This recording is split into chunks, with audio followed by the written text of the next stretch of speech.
Guys, welcome back to Southern Extreme TV. It has been a epic week so far. You guys have been hanging out with me this past weekend. We built an archery range. Things have just been cool, fun, and productive these past couple of days. And my camera is probably about to get foggy because it's stupid humid outside. Getting ready to get a quick archery session in. I do have to do some touch-up stuff on the archery range. The lane that I have, my targets are kind of off square a little bit, so I need to fix that, cut some trees, cut some limbs down. So I'm gonna pull up here, take care of that real quick. Once I do that, we'll throw a couple arrows down range and go from there, guys. Right here is the archery range, and it's gonna be kind of tough for you guys to tell. Right along this line is where this little field line, you see this rabbit over here, right in line with where that rabbit is the lane that I shoot. Now, this is kind of the angle my arrow is supposed to go on, but you can see I kind of set my targets up over here, so right here is kind of square, and if you look at me, I'm kind of out of line from where I need to be. So it's not a big deal. The only thing that I need to do is I just need to shift my targets over here to the side a little bit, and to do that I need to clear out some of this frolicking stuff here. Once I get that cleared out, it should be good to go, and it'll definitely make this look a little bit better.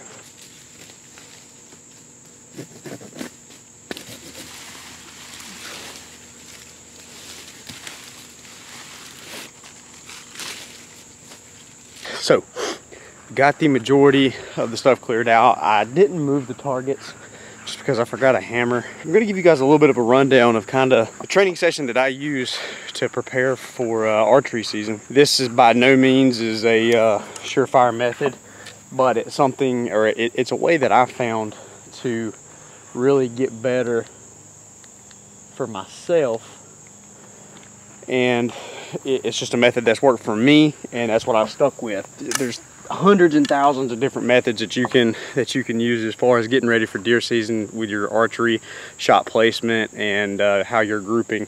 And it's just you need to find something that works for you. You need to watch a bunch of videos, take a lot of advice from a lot of different people, and just try to build a schedule or a training regiment that is going to work for you. And the only way you're going to be able to figure that out is through trial and error. So give you a quick rundown of what I do. First thing I'm gonna do is I'm going straight to 20 yards, and I'm gonna shoot probably 5 rounds of 3. So it's gonna be 15 shots altogether at 20 yards. Then I'm gonna step it back to 30. I'm gonna do the same thing, shoot probably 5 rounds of 3 arrows at 30 yards, and then that's it. I'm done.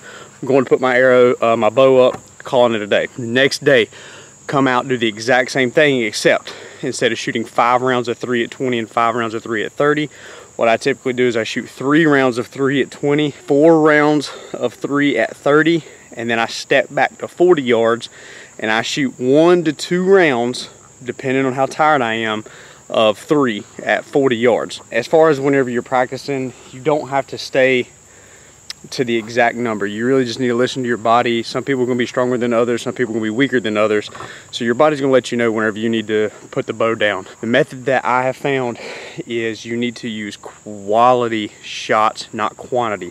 So I would rather take 10 really good perfect shots versus 25 semi-okay shots, because whenever your form isn't good and whenever you're not really at your tip-top level shooting, you're not doing anything but hurting yourself. So you want to make sure that you're taking the best shots possible. So, and the idea behind it is you just want to build your way up, just build your way back. If you guys only want to shoot to 40 yards, then build yourself up to 40 yards to where, get to the point to where you go to that 40-yard mark, and that's where you shoot, and that's where you stay. Right now I'm back to 50 yards. My goal is I'm going to try to get back to 70 yards, and that's where I want to go. I want to go, typically, if I get back to 70, I don't ever really stay there. Usually I start out at 50 or 60, and I take my last couple of shots at 70, and then I call it a night. The reason I do that is I think it helps you the next go around when you come back out. I think it makes you focus a little bit better, and it makes you a little more stable, and I think you just group better whenever you end at a longer distance. So that's what I do. That's what I've been doing. That's what works for me. Hopefully it works for you guys. If it doesn't, maybe some of it works for you, some of it doesn't. Try it, see if it works. But now I gotta shut up. I'm getting a little antsy. It's time to throw some arrows, baby.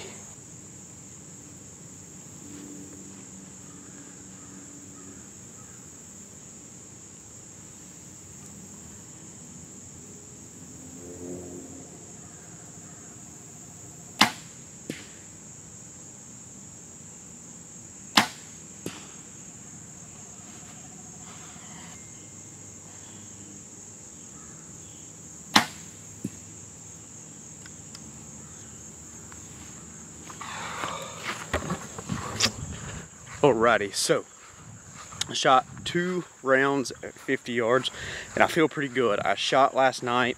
I shot a good bit last night. So today, coming off of that long practice session, I'm feeling pretty good about my groups at 50 yards. That's where I started. That's where I'm warming up at. Don't know if I'm going to make it to 70 tonight, but I know I want to drop back to 60. There is my first 2 shots there, and those arrows are almost touching. That's probably within 2 inches. And then I shot this one a little low. I felt myself pull on that one.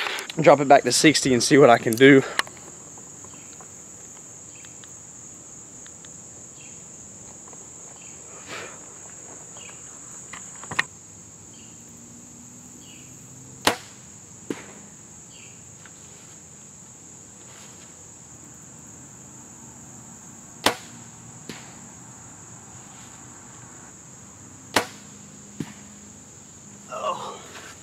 So there was my first shot at 60 yards, and definitely, like I said, guys, groups are not what I want them to be, but that's okay, because after I get done shooting at 60 yards, my 50-yard groups are going to shrink, and then when I move back to 70, my 60-yard groups are going to shrink.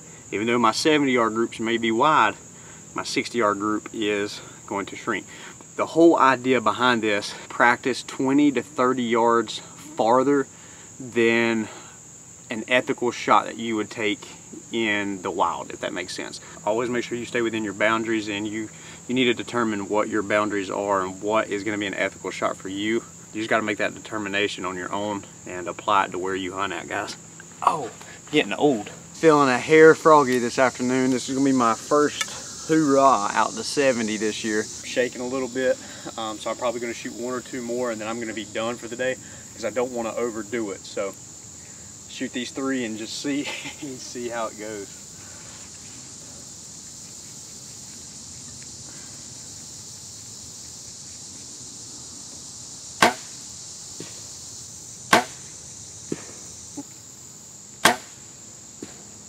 I know 70 yards is not that big of a feat, but for me it kind of is.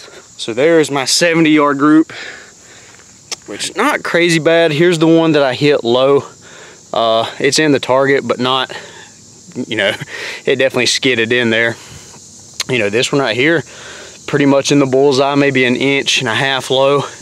And then this one we got about 3 or 4 inches low, but that's the first time that I've shot at 70 yards this year. So to put all 3 in the target, it's probably close to a 12-inch group, I would say. It really is not bad at 70 yards for me. Some of you other guys are out there like, oh, this jag off can't shoot, but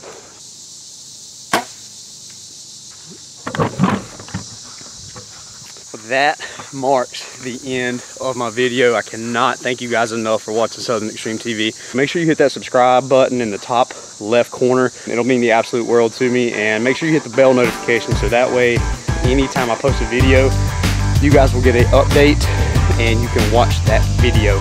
Thank you so much for watching. I'll be sure to bring you guys along on all of my adventures.